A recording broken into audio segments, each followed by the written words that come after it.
Basically इसकी जो target site है मेनली ये इफेक्ट करता है उन सेल को which have CD4 receptor site.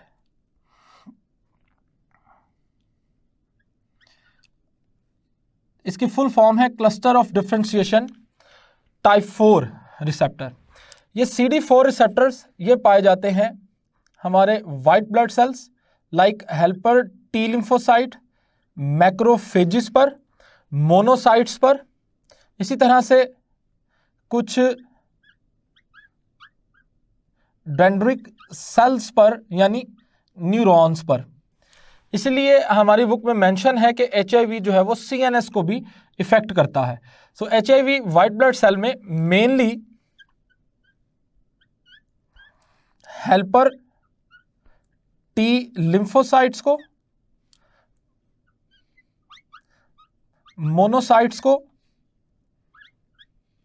And macrophages को इन्फेक्ट कर रहा है। यहां डायग्राम में हमारे पास एक हेल्पर टी लिम्फोसाइट सेल हमने मेंशन किया। इस सेल में हम इसका न्यूक्लियस देख रहे हैं, CD4 रिसेप्टर साइट देख रहे हैं और इस पर एक HIV को लैंड करवाते हुए हम देख रहे हैं। इस लाइफ साइकिल के कुछ बेसिक स्टेप्स हैं, उन स्टेप्स की तरफ हम मूव करते हैं। अब step number 1 is attachment, entry and uncoiling. सबसे पहला स्टेप अब देख सकते हैं इन द डायग्राम। सबसे पहले इस HIV ने लैंड करना है on the CD4 receptor site. CD4 receptor site के बाद इसने अपनी कैप्सिड को एंटर करना है।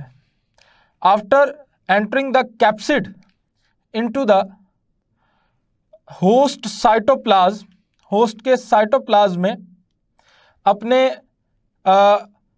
RNA और एंजाइम्स को इंजेक्ट करने के बाद सेकेंड स्टेप जो यहां पर होगा, it is the reverse transcription.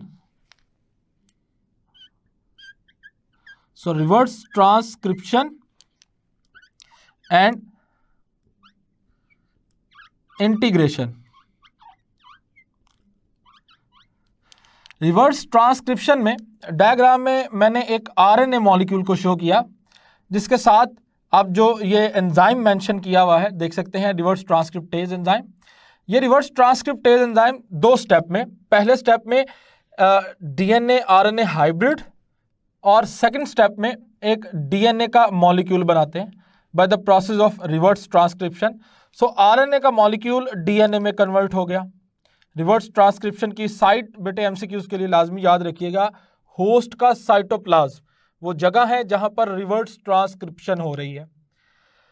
Integration में एंजाइम इंटीग्रेज ने अपना काम करना है और उस इंटीग्रेज ने अपना इस DNA को होस्ट के न्यूक्लियस में लेके जाके होस्ट के DNA का हिस्सा बनाना है। आप देख सकते हैं now the viral DNA become the part of the host DNA।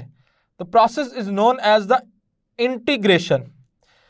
इस इंटीग्रेशन की वजह से प्रोवायरस बनेगा। Provirus the viral DNA which has been enter into the host genome, इसको हम प्रोवायरस कहते हैं। डायग्राम में बेटे पर्पल कलर से मेंशन है सेलुलर DNA यानी हेल्पर टी लिम्फोसाइट का DNA, और रेड कलर से मेंशन है इस वायरस का DNA जो कि इंजेक्ट होके प्रोवायरस बना रहा है। नेक्स्ट स्टेप में हम देखेंगे स्टेप नंबर 3, वो है हमारे पास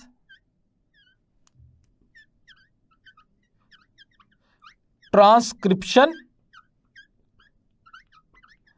एंड ट्रांसलेशन। ट्रांसक्रिप्शन और ट्रांसलेशन, या इसको हम ये भी कह सकते हैं formation of transcription mean viral RNA, शाबाश, viral RNA and viral protein, formation of viral RNA and protein. ये आरएनए से मुराद वायरल आरएनए, प्रोटीन से मुराद वायरल प्रोटीन है। स्पेस की वजह से मैंने वायरल साथ मेंशन नहीं किया। सो वायरल आरएनए और वायरल प्रोटीन बनेगा। वायरल आरएनए कैसे बनेगा? आप देख सकते हैं इन द इमेज कि ये जो रेड कलर से मैंने प्रोवायरस मेंशन किया है, इस प्रोवायरस ने या इस वायरल डीएनए ने अब क्या करना है, इसने आरएनए बनाना है और न्यूक्लियर पोर के जरिए इसने साइटोप्लाज्म में चले जाना है। सो डीएनए से आरएनए का बनना ट्रांसक्रिप्शन कहलाता है।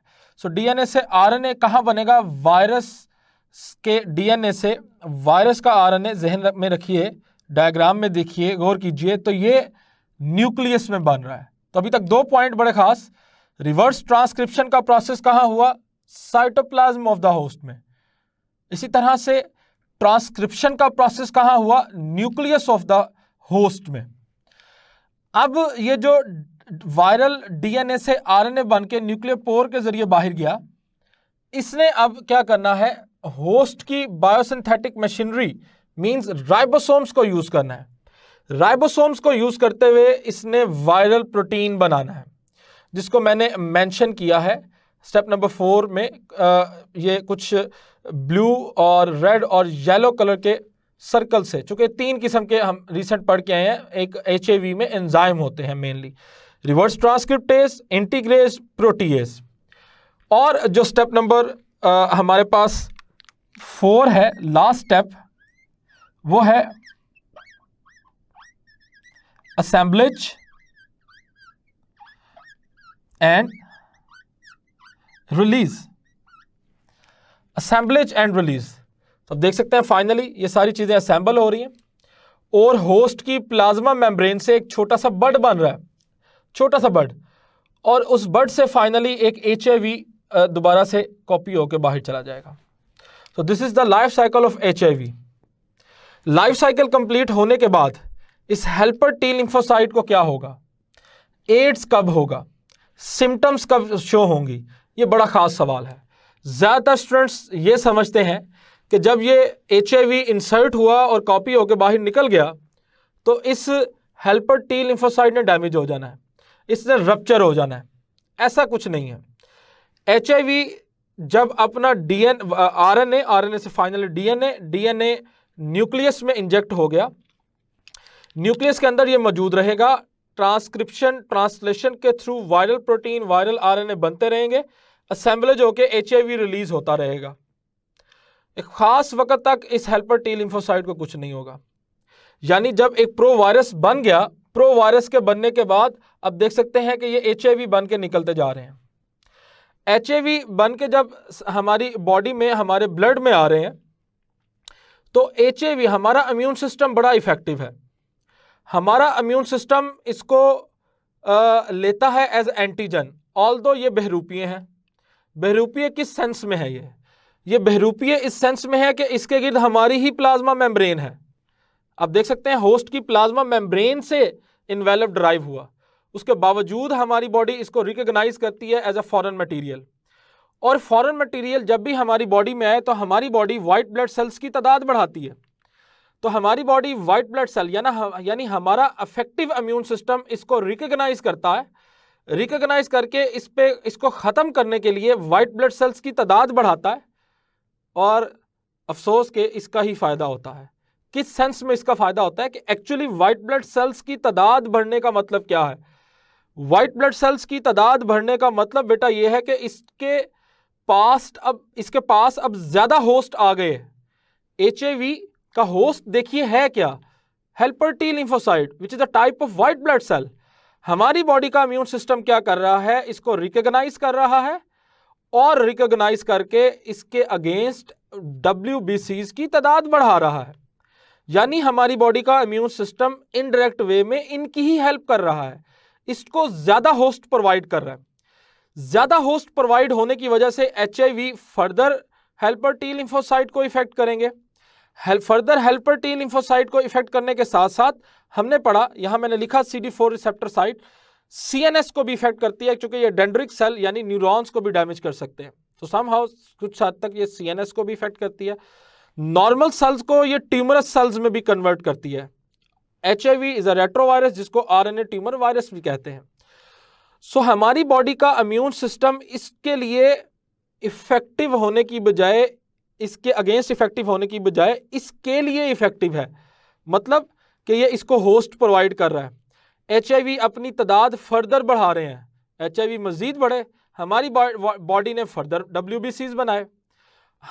आप लोग पढ़ चुके हैं चैप्टर नंबर 9 एजिंग में, 19 एजिंग वाले में, कि every cell has a finite number of cell division. हर सेल के पास finite number of cell division है, उसके बाद वो सेल या डिवाइड नहीं होता या डिवाइड होकर नॉर्मल सेल नहीं बनाता। तो एक वक्त ऐसा आएगा जब हमारा इम्यून सिस्टम एग्जॉस्ट हो जाएगा और हमारी बॉडी में कोई अगर फर्दर कोई एंटीजन आए जिसको हमारी बॉडी पहले नॉर्मल पर्सन में तो बासानी टेक ओवर कर सकती थी, अब इस पर्सन में जो HIV का शिकार है उसमें अमूमन वो डिजीज़ को कोप अप नहीं कर पाएगा। इसीलिए अपॉर्चुनिस्टिक इन्फेक्शन के चांसेस बढ़ जाएंगे।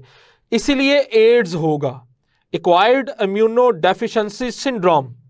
और आप सब जानते हैं सिंड्रोम हम कहते हैं ग्रुप ऑफ डिजीजेस। ये डेफिनेशन वैसे मुझे इतनी पसंद नहीं है, एक्चुअल डेफिनेशन जो ज़्यादा बेहतर डेफिनेशन जो होती है वो है कि आप disorder in which symptom of multiple diseases are shown. कोई ऐसा मसला जिसमें बहुत सी बीमारियों की सिम्टम्स शो हो रही हो।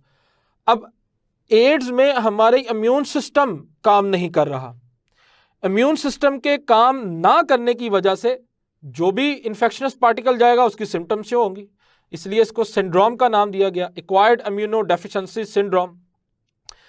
मंकीज में लाइफ साइकिल, मैंने बोला था कि मंकीज में लाइफ साइकिल चलता है लेकिन सिम्टम्स शो नहीं होती। मंकीज के पास CD4 रिसेप्टर साइट मौजूद है, मंकीज में ये पूरा लाइफ साइकिल कंप्लीट होता है, HIV बाहर जाता है। लेकिन मंकीज का इम्यून सिस्टम इतना इफेक्टिव नहीं है कि वो इस HIV को रिकॉग्नाइज करे एज अ फॉरेन पार्टिकल। वो इस HIV को फॉरेन पार्टिकल के तौर पर रिकॉग्नाइज नहीं कर पाता और उसके अगेंस्ट अपने वाइट ब्लड सेल की तादाद नहीं बढ़ा पाता। वाइट ब्लड सेल्स की तादाद के ना बढ़ने की वजह से उसको फ़ायदा होता है। वो फ़ायदा क्या है? वो फ़ायदा ये है कि वो अपना वाइट ब्लड सेल्स या अपने इम्यून सिस्टम को रियल पैथोजेंस के लिए बचा के रखता है। तो हमारा इफ़ेक्टिव इम्यून सिस्टम हमारे लिए यहाँ पर वबाले जान है, जबकि इसके रिवर्स ट्रांसक्रिप्टेज का पुअर फंक्शन परफॉर्म करना इसके लिए फ़ायदेमंद है कि ये वैक्सीन नहीं हम इसकी बना पा रहे। So this is about the life cycle of the HIV। Next we are going to discuss about the some MCQs, HIV and AIDS से रिलेटेड कुछ MCQs देखते हैं। और first MCQs, among followings enzyme is naturally found in HIV। कौन से enzyme है जो naturally HIV के अंदर पाए जा रहे हैं? अल्फा ऑप्शन है हमारे पास DNA पॉलीमरेज, बीटा ऑप्शन है RNA पॉलीमरेज, चार्ली ऑप्शन है रिवर्स ट्रांसक्रिप्टेज और डेल्टा ऑप्शन है हमारे पास लाइगेज। सो हम सब जानते हैं, हमने 3 एंजाइम्स के नाम पढ़े थे जो कि HIV में पाए जा रहे हैं, प्रोटीएज, इंटीग्रेज और reverse transcriptase. So the right option is the Charlie option, reverse transcriptase. MCQ number 2 है, AIDS will lead to angina या हार्ट अटैक, हेपेटाइटिस यानी इन्फ्लेमेशन ऑफ लिवर, हिस्टोप्लाज्मोलाइसिस, ये हम फंजाई में पढ़ के आ चुके हैं, जो कि inhaling the spores of the fungi, ये हमारे लंग्स को डैमेज कर सकती है उन पर्सन में जिनकी इम्यूनिटी इतनी स्ट्रांग नहीं है। And the opportunistic infection. AIDS की फुल फॉर्म है एक्वायर्ड इम्यूनो डेफिशिएंसी सिंड्रोम, यानी हमारी इम्यूनिटी का कम हो जाना, हमारी इम्यूनिटी की डेफिशिएंसी हो जाना। जब एक पर्सन में इम्यूनिटी कम हो जाए तो उसको किसी भी किस्म का अपॉर्चुनिस्टिक इन्फेक्शन हो सकता है, वायरल भी, बैक्टीरियल भी, फंगल भी। तो the right option is the delta option. Next MCQs है, the major cell infected by the HIV। HIV किन सेल को इफेक्ट कर रहा होता है? हर वो सेल जिसके पास CD4 रिसेप्टर साइड है उनके पास HIV के थ्रू इन्फेक्ट होने के चांसेस मौजूद हैं। मेजर सेल्स जो इन्फेक्ट हो रहे हैं वो कौन से हैं? हमने पढ़ा कि ये मैक्रोफेजेस, मोनोसाइट, कुछ न्यूरॉन्स या CNS के सेल्स को और हेल्पर T लिम्फोसाइट्स को इफेक्ट कर सकता है। मेनली इसकी टारगेट साइड है हेल्पर T लिम्फोसाइट, यानी हमारी राइट ऑप्शन होगी डेल्टा ऑप्शन।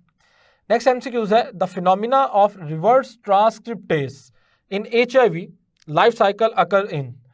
अब एक बार उस लाइफ साइकिल में जो इवेंट्स हुए हैं उनको ज़हन नशी कीजिए। RNA, वायरस के RNA के इंजेक्ट होने के बाद सबसे पहला स्टेप जो हुआ था वो था रिवर्स ट्रांसक्रिप्शन, जिसको रिवर्स ट्रांसक्रिप्टेज एंजाइम ने कंडक्ट करवाया था साइटोप्लाज्म ऑफ द होस्ट में। सेकंड स्टेप हुआ था ट्रांसक्रिप्शन आफ्टर इंटीग्रेशन, जब वायरल DNA होस्ट का DNA का हिस्सा बन चुका था तो उसके न्यूक्लियस में ट्रांसक्रिप्शन का प्रोसेस हुआ और RNA को न्यूक्लियर पोर के जरिए से साइटोप्लाज्म में भेज दिया गया था। साइटोप्लाज्म में ट्रांसलेशन का प्रोसेस हुआ और वायरल प्रोटीन बने। So reverse transcription take place in the cytoplasm of the host. Beta option यहाँ करेक्ट ऑप्शन होगा।